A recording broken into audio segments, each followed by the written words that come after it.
Hello and welcome. You are watching Hood Parenting, and I am your host, Yashika. This segment of Hood Parenting is one that I like to call Hood Wisdom Wednesday. Hood Wisdom Wednesday. This is the part of Hood Parenting where you come in and I talk to you from a practical life skill perspective, from that inner growth. I give you inner growth so you can have inner growth lessons and learn and skills that you're not going to get anywhere else. So Hood Wisdom Wednesday is like your midday like check-in to say, hey, I need somebody to talk to me, like, because Sunday I go to wherever I go to worship on Sundays. If I go wherever, I'm not judging. Come midday, I'm kind of like, So right here on Hood Parenting is where you come in and watch Hood Wisdom Wednesday. That way, I give you that midweek check-in, right, where you get the those skills and those tools that you need in order to make decisions, to understand yourself better, and to just navigate life with clarity, right? So this is what Hood Wisdom Wednesday is all about. Into today's topic. Today we are talking about things you should have been taught. Things you should have been taught. Now I'm talking to you grown-ups out there who are over the age of 30. I'm not even going to talk to your 20-year-olds and your 21-year-olds because in my mind, you're an adult, but you're still not really an adult yet. Okay, I know some 30-year-olds and some 40-year-olds and some 50-year-olds that may have adult responsibilities, but the way that they behave sometimes, but they are adults. They are adults. So when I create these lessons, I want to really, really talk to those ones who are past that age of you can still make excuses. Now, I'm not saying that you're going to know everything, but once we hit 30, there are just certain things that we just need to know, right? It's certain things that we need to know in life in order to be okay. I feel like in your 20s, in your teens, it's that kind of like you're navigating life. You're kind of like, okay, do I go over here? It's like, do I go over here? Think about it from this perspective. When you play a pinball machine, now I might be aging myself out here because I know that once, because we have all these apps and all these game systems and things like that, people don't play pinball machine. Okay, they don't play that anymore. I don't even think they make them in stores or they have them in arcades anymore. However, y'all know what a pinball machine is. It's like a pinball machine is you pull the lever back and it hits the ball, and when it hits the ball is going from different boings, boing, boing, boing. It's like bouncing over here, it goes over there. And so for everything that you hit, you get so many points. Now, in my mind, that's how our 20s are navigated. Our 20s are navigated in a way where we're literally going through life and we're hitting these things in the middle. We're getting so many points or so many deductions, and you got to keep the ball from going down in the little barricades like this. All right, I don't know what they are, but they're just like little barricades. So if your ball go in here, you got to try to hit it back up before it goes through the hole, because if not, you lose that ball and you got to get another ball. And I think you only get like maybe 5 balls or something depending on the pinball machine. So you have to try to keep it up. That's how I see the 20s, our 20s. I see our 20s as that's our time for us to really navigate, to make some mistakes, and I'm not saying the mistakes are only going to be made in your 20s. All I'm saying is that those life lesson mistakes, like screwing up your credit, not paying your tickets on time if you got some tickets, not having the proper insurance, things like that. I feel that when we're in our 20s, unless you got like a really great job or you're still under your parents' insurance, a lot of times when you're 20, you don't run out there and get health care, right? You don't run out of there and get dental insurance. It's not until you didn't ate all the candy you can eat in your teens and 20s and younger years, and then all of a sudden come your late 20s, going into your 30s, all your teeth start to hurt. That's when you now, oh shoot, I need dental care. Y'all know where I'm going. I have a 30-year-old. Okay. I have a 30-year-old and I have a 22-year-old. Okay. I told y'all, get your insurance together. Don't wait until your teeth falling out before you go and get your teeth fixed or get some insurance. Don't wait that long, because then it's going to cost you more money. Okay?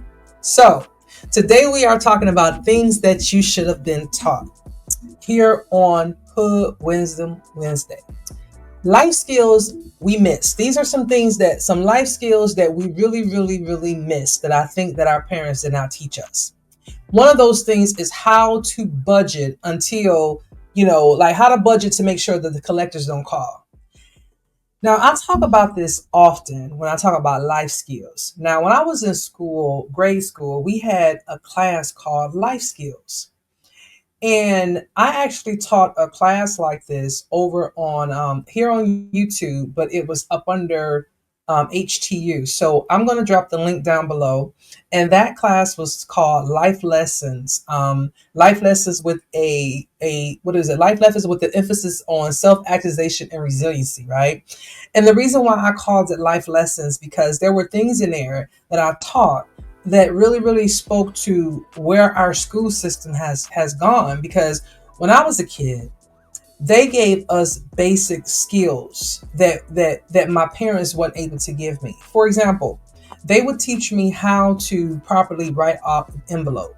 Now I couldn't have been no more than about I don't know, 11 or something like that, 11 and 12 years old, where I had this life skill class where they taught me how to properly fill out an envelope, or how to properly follow a recipe when I'm cooking cooking something that has a recipe to it.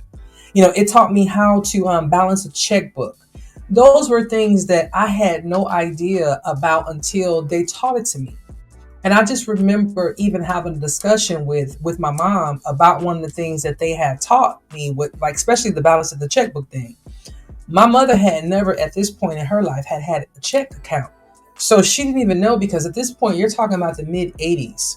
So she didn't even have a checking account to let alone teach me how to balance a checkbook, because she hadn't even had one herself. Because if I'm 11, at that point my mom's probably 27, 28. So she's still a young girl herself. And again, in the 80s, before we had Google and the internet and all that. Okay, all we had was the Dewey Decimal System in the library. Okay, you had the Dewey Decimal System in the library, or you had your parents, or you had a relative, or you had someone that was able to teach you certain things. Now, you guys know, especially being a minority, there were just certain things that we didn't get as a kid, or our parents didn't get. And one of those things was balancing a checkbook. So my grandparents, I remember they didn't start getting checks until like later on, right? They would get checks because even before then, they would do things with money orders. And so who was going to teach me that? But when my teacher taught it to me, I was able to teach it to my mother. And it was just one of those things where later on in life, I just remembered writing a check. Like by this time I was in the army, I was in Germany. And I remember writing a check for something that had not cleared one day, because back then it would take, a few days, about a week before your check would actually, if you wrote a check, it's going to take about a week before it hit your account. And so you had a little wiggle time, right? Now, sometimes it may take longer than a week. Sometimes it may, depending on if you wrote it on like, let's say a Thursday, it may not even take them out of your account until like maybe 10 days later. Well, I remember one day I was in Europe and I wrote a check for something at the PX or something like that. Well, it had not cashed yet. And so I was out on the road, what we call a road, as a truck driver. And I remember going to the ATM, and right before I left the concern, because it was a military concern, so we had regular ATMs. I remember going to the ATM, and I was like, oh my God, I didn't even know I had X amount of dollars left in my account, because I'm young. So I was literally about to take that money out of the account, and then I thought about it. Oh shoot, Yashika, although it's been a week or so, that money ain't came out of your checking account yet for that check you wrote. You better not touch that money. And I'll be doggone, the very next day, you best believe that check cleared, because if I had took that money out of there that day, it would have bounced. So when you think about things like that, yes, today we are better in terms of writing checks and things like that. But these are things that we have to really teach our kids, because I notice a lot of children nowadays are using things like what they call a Cash App. That's their form of banking, right? So when we talk about the things that we weren't taught, and of course, when I talk about a checking account, I'm talking about the lowest of the low of what we need to teach our children. We need to teach our children not just about balancing their checkbook, but about balancing life in general. Not to wait until it gets too hectic when now you want to feed into this part of yourself or feed into that part of yourself. We have to teach them things that was not taught to us, balancing our checkbook as well as balancing our lives. But the balance in our checkbook, we can really see it, right? Because we can see if the numbers don't add up, then it can cause problems. So we talk to our children about things like that, right? So when I think about life skills, I think about things that we need to make sure that we teach them. And so that talking about that checkbook and balance takes me to my next point, which is emotional skills, right? The emotional skills is the part of them where now they have to balance how they feel. They have to balance getting rest. They have to balance and, how to not always react from a survivor standpoint, right? Maybe to react from a, I'm curious as opposed to fight, right? Fight or flight, fawn or freeze. And that's going to be something I'm going to talk about on Friday. So if you are new here to Hero Parenting, on Fridays, I do something called a resiliency chair. And the resiliency chair is where I take questions that's been given to me or really, really hard life lessons, and I provide die-hard solutions, or I provide things that you can really consider. And so one of the things that I'm going to talk about on this upcoming Friday on the resiliency chair is, what survival mode are you? Are you fright, freeze, or fawn, right? Are you fight, flight, freeze, or fawn? And so a lot of times, depending on where you're from and how you were raised, a lot of us tend to be very fight first and ask all questions later. And so when we react from that place first, that's our emotional skills, right? We lack emotional skills because we just want to act out. We just want to show that we are bothered. We just want to show that we are angry, or we are upset, or we have been touched by whatever happened or whatever somebody has done to us or whatever, right? And so when it comes to teaching our kids this, emotional skills is something that we need to be able to show them from a place of talking it through. Because I know even for me, I have an 11-year-old. Okay. Now my oldest kids are 30 and 22, and they're gone and grown, right? Grown and gone. My 11-year-old daughter, I talk to her in a way where I have to tell her things. And the way that I preface it sometimes is I'll say, listen, I know you're only 11, right? Because we're 40 years apart, she and I. So I know you're only 11. And what I'm saying to you right now, you may not understand. But trust me and believe me when I tell you, there's going to come a time in your life where you're going to think about something I said to you, and it's going to click for you. And in that moment, it will start to make sense. And so although I know there are things that she don't understand right now, I also know that the mind stores things and put it to use when you need it the most. That I do know. We learn lessons throughout life. We hear things, we see things. And this is what helps us navigate through life, so that when we do when we are confronted with situations or things that are similar to what we were taught, then we understand, okay, this is what my mom or my dad or my whoever were telling me about, or this teacher that inspired me, or this person that it just happened to come across and talk, whatever it was. Sometimes people tell you things that you could put in your kick bag, and then, or your toolkit, whatever you want to call it, and then you bring them out later on when you need them. And so this is how I kind of talk to my daughter, because I can't remember if I'm going to tell her all the things that I know. Because again, by the time she was born, we're 40 years apart. Whereas that my first son and I, we're 22 years apart. And so there was still a lot of growing that I had to do. So as I'm learning a lot of my life lessons that was going to get me through my 20s and my 30s, I'm teaching them to him. Right now, did he use all of them? I don't know. But I know that when I was learning them, I wanted him to understand. I remember I got him his first credit card when he was 16. So because I wanted him to understand what it meant to have credit, because no one had told me. No one told me any of that until I was in the Army, and someone actually sat down and told me about it then. But prior to that, I knew nothing about establishing credit. I knew nothing about how to establish credit. And so once I was taught it, and my son got to an age of understanding, I would talk to him about it. But then to show him, I also got him a credit card so that he can see. So when it came time for him to make his first big purchase, he was able to do it because of his credit score.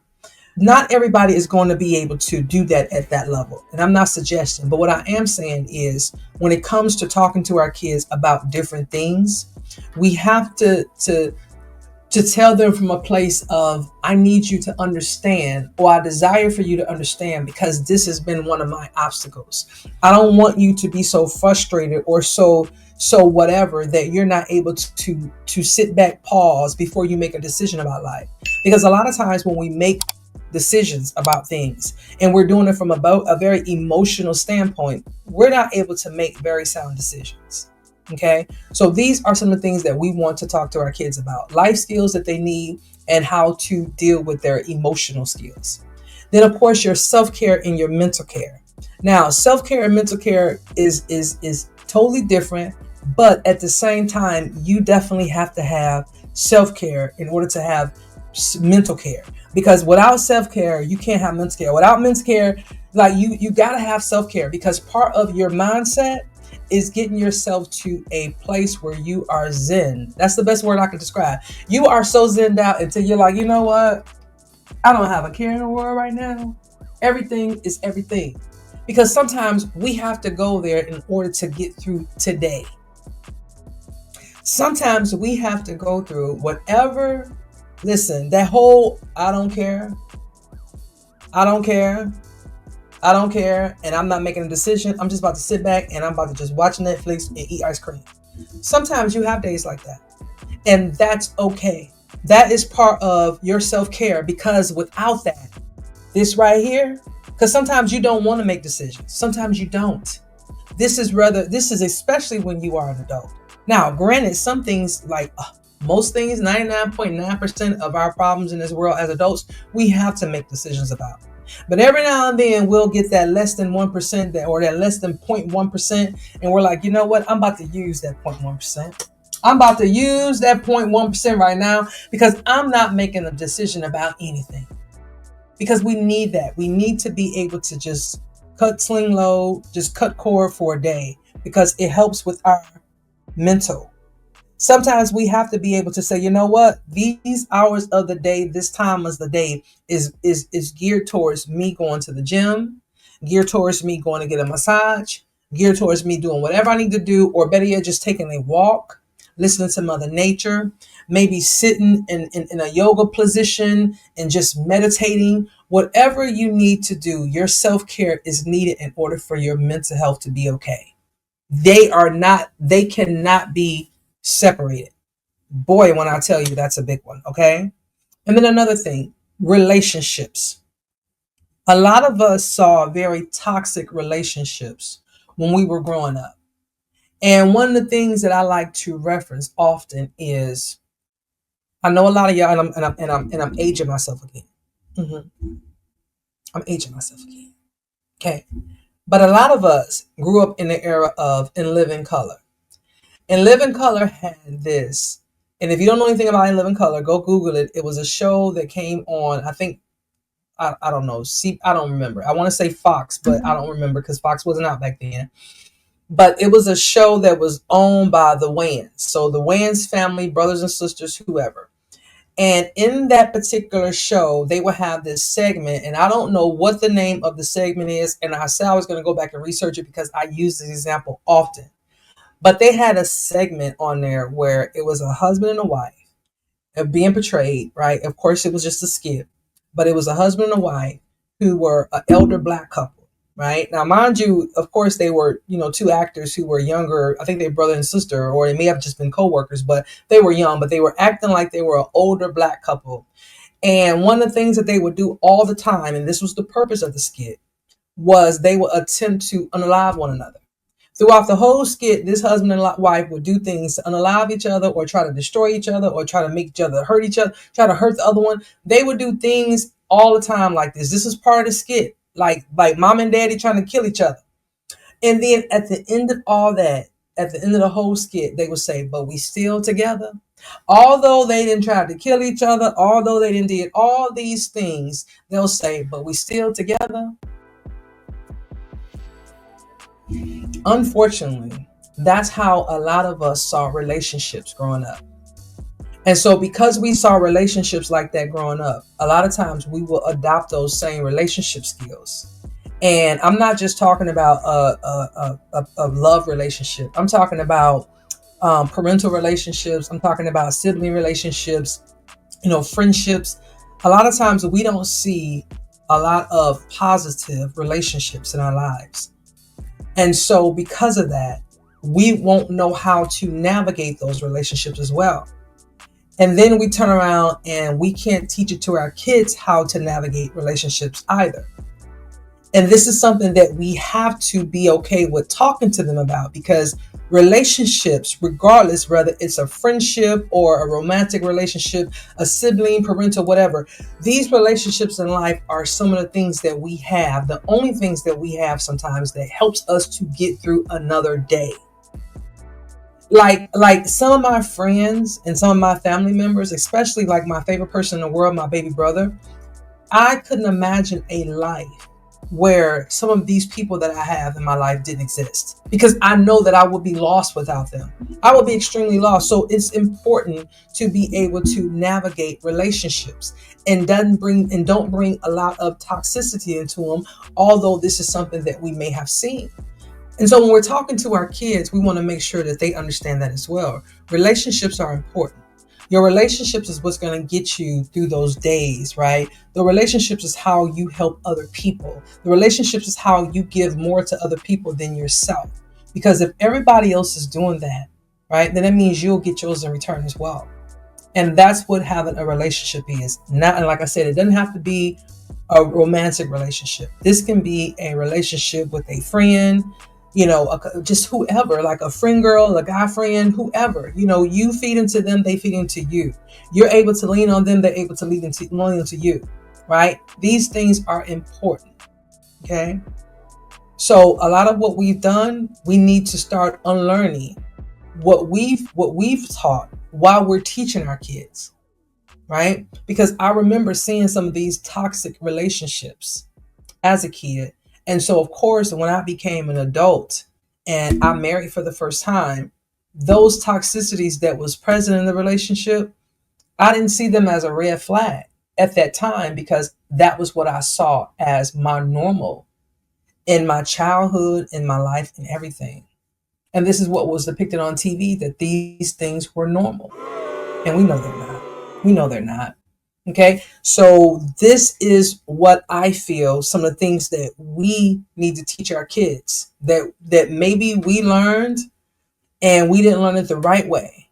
But definitely those basic skills, those basic life skills, things that that they're going to need, like balancing their checkbook, keeping their credit score together, learning how to when it comes to banking, when it comes like writing an envelope, when it comes to paying your taxes, when it comes to things like that. Like there's too many to even name, right? Because a lot of times people will say, well, you need to know how to, do this and that. No, there are so many life skills that you don't even know. Like I have two sons. I taught both of my sons how to change tires. Now, here's the thing. I didn't learn how to change tires until I was in the military. And I'm glad that I did learn how to change a tire in the military, because had I not learned in the military, I can't recall a time where I would have learned it. And I had two husbands, because it was like, okay, well, I don't, at the time we married, I don't even know if they knew how to change tires. But I knew that that was something that I taught my son. So those are things that you don't even know how to do, right? Or you may need to know how to do like basic plumbing or basic housekeeping. These are things that you have to know. You have to know that, okay, this goes with this instead of that, like basic cooking skills, how to read a recipe, right? What does it mean when a person says a quart, or how do you transfer this to that? A lot of things, people are so used to using our telephones that we get out of problem solving. But when it comes to life skills, you can't Google everything that you need to know about life. Some of those things you have to be able to just do on your own. And so when we raise our kids, we have to remember that. We teach them those life skills that we know that they're going to need. There's a lot of them. So trust me, you're going to teach me. You're going to be teaching every day, all day. But at the same time, you're going to still miss some. But we want our kids to be more equipped and prepared for this world more than we were. And that's what it's all about. And so hopefully they will take these same skills and use them and improve on them, so they can teach their kids, so their kids can be more advanced than them, and so on and so forth. This is what this is for. No generation is supposed to still be stuck on a previous generation, because all generations are supposed to move forward. So when we're teaching our kids these things, when we're teaching them about finances, when we're teaching them about financial growth or legacy and things like that, don't forget those other skills. Don't forget those things like emotional skills. Tell them how to regulate how they feel. Talk to them about how to handle their emotions, how to balance their emotions, how to control their emotions, right? Talking to them about things that about boundaries, because that's part of your emotions as well. Boundaries, that's part of that whole emotional health, your emotional skills. Setting boundaries and telling people, listen, I will not allow this to continue on, because some people don't even know that no is a complete sentence. Some people don't even know that they can say no. I remember being like that as a kid. There were certain things that I would find myself in, and I was afraid to say no. Even though I didn't want to, it was like, well, if I say no, they're not going to like me, or no, no, no, no, and be stern with it, because this is part of you falling into yourself and you protecting your boundaries. Because if you don't protect your boundaries and your emotions and things like that, trust me when I say no one else will. No one else will. Self-care and mental health. Those things are separate but together. Your mental health is like, listen, because you can get all the medication in the world. If we have mental illnesses that need to be medicated, we can get all the medication in the world. But if we're not pouring back into ourselves through self-care, then it's like going to the gym and working out 2 hours a day, right? You work out hard, you run, you lift weights, you sit in the sauna, you doing your sit-ups, you doing your push-ups, you doing and then you leave there and you go eat fast food every day. That's what it looks like when you're doing mental health over here but not doing self-care. It looks like you're like, because why? It also starts from the inside. So your self-care helps with all that. That way you clear your mind. You take a brisk walk. You just listen to nature. You do things like that. Self-care is mental health. Relationships. Navigating relationships in all aspects is hard, no matter who you are. Because when you are one person, because everybody is one person, we're all one person, but we have many relationships we have to navigate. As a mom, especially when I was married, I had the relationship with my husband that was important. Then I had the relationship with my children. Then I had the relationship with my parents. Then I had the relationship with my siblings. Then I have the relationships with my coworkers. Then I have the relationship with my subordinates. So in other words, you are the center of all relationships, right? You are the center of all your relationships. And so when you are navigating those relationships, it's important for you to make sure that the people that you have, the people that you have in your relationships, the people that you have that surround you, that are part of your sphere of like, this is you in the center, then everybody else is part of your sphere. Those relationships need to not be toxic. These have to be healthy relationships. Because see, if you are not having, like, say for example, if like when me being married, when I'm married, if my relationship with my husband is toxic, then more than likely it's going to transfer over to my relationship with my children.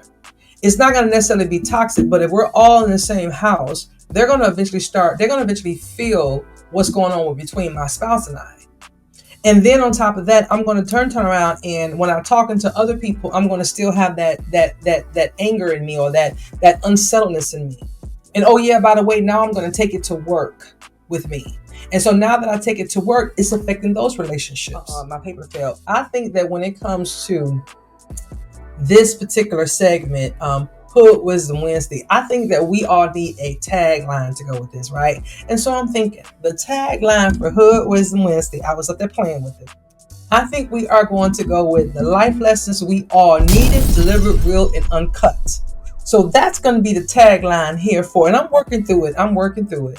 But I believe that's going to be the tagline for here for Hood Wisdom Wednesdays. Because see, like I said, I am your midweek check-in. Okay, so you be like, you know what? I didn't even know I needed to hear that this week. I didn't even know, and you know what? I needed to hear this. I needed to be reminded of this. I need to be whatever. So listen, if this is you and you know that somewhere in this, you know what, Yashika, thank you.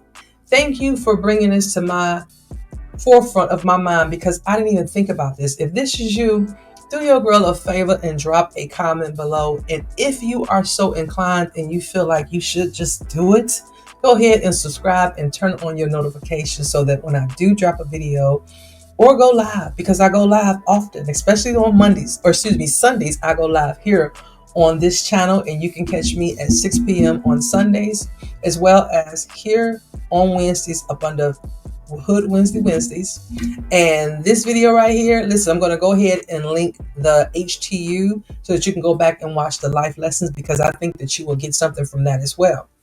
All right, so we are going to wrap up this segment of Hood Wisdom Wednesdays, and it has been a pleasure. And go ahead and subscribe, share, and comment, and I will see you guys in the next video. Bye.